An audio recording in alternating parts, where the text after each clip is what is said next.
Welcome back to my channel. For this video guys, tayo pa ay magre-reband ng may kulay yung kalahati ng hair. Kasi po, 1 year ago, nagkulay na siya ng hair and then yun po ay magpapareband siya. Pero yung kulot po ng hair niya mula dun sa puno hanggang dulo, may kulot na po siya. So kung napapansin nyo po, ang una ko pong nilagyan ng gamot ng pang-reband na number 1, yung pong wala mo ng kulay. So mamaya ko po lalagyan ng gamot, yung pong walang kulay.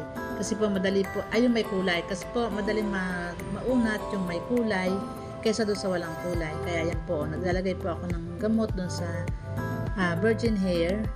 At ayan, nung matapos na, nilagyan ko na rin po yung may color ng pang-reband po na number 1. Tapos po niyan, depende po kasi sa buhok kung mauunat ka agad. Ibinabad ko lang po siya ng 1 oras mahigit, 1 oras kalahati para po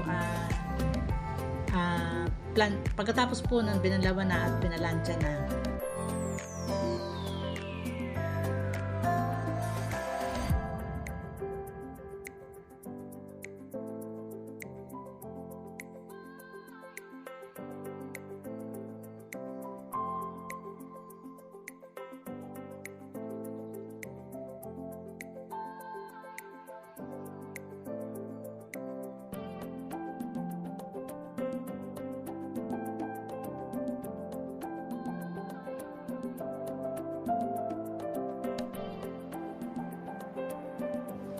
Ayan guys, pinaplansya na po natin yung buhok na ating kliyente para po maunat na.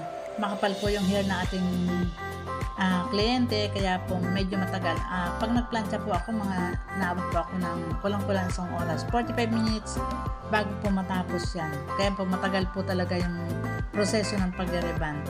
Kasi po manipis po din yung kuha ng buhok para po maganda pagkaunat ng buhok ng ating kliyente.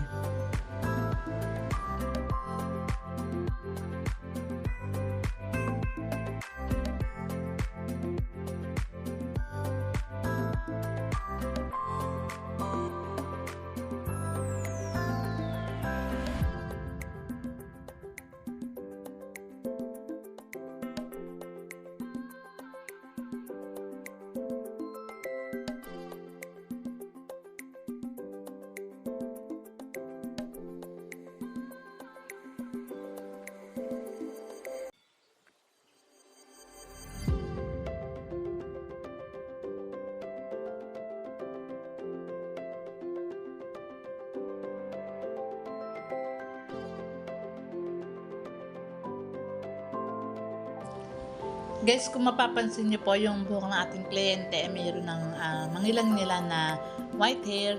So mamaya po lalagyan ko po siya ng light color or ipapantay ko dun sa kulay ng kanyang buhok para po yung kanyang white hair ay magmistulang highlight. Maganda po pagka ganun. Kapag po yung buhok yung white hair ng ating kliyente ay mula dun sa puno hanggang dulo or hindi sila nagkulay ng dark color, pwede pong lagyan ng light color at yung pong mga white hair ay magmimistulang highlight. Maganda po yung ganun guys. Mamaya po makita nyo po yan.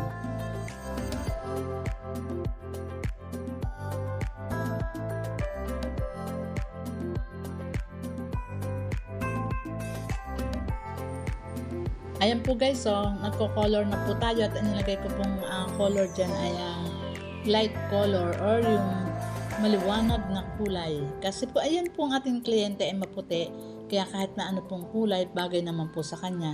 Nilagyan ko po siya ng light color para po yung white hair niya nga ay maging parang highlight.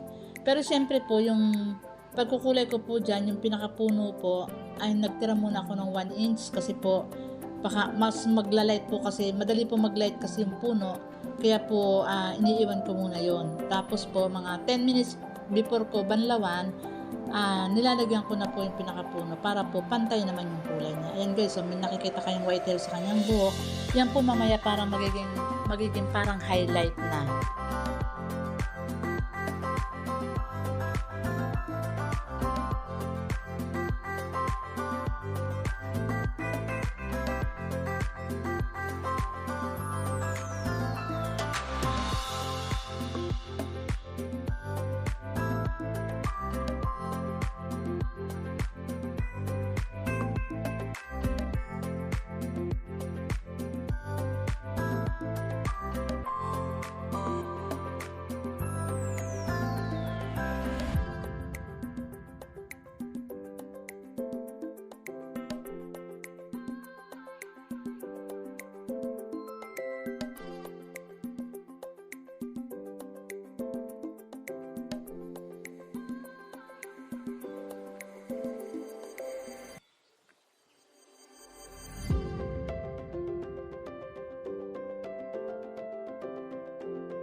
Ayan guys, so naglagay na ako ng ano dyan, ng Brazilian keratin. Tam guys, gumanda na at pumanta yung kulay ng buhok ng ating customer. At ayan po, nakikita niyo yung white hair niya, parang highlight. Kasi madalang naman po pa yung kanyang white hair, parang nasa 10% pa lang naman ng kanyang hair. Kaya po ayan, maganda yung kinalabasan po. Thank you for watching guys. Kung nagustuhan niyo po itong aking video, paki-like, subscribe, and share. Salamat sa panonood guys. Malapit na po tayong matapos. Makita niyo po yung kalalabasan ng ating ribbon, color, and Brazilian keratin.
Thank you guys sa panonood. Salamat. Matatapos na po. Malapit na. Ayan po. Tapos na. Salamat guys. Bye. See you next video.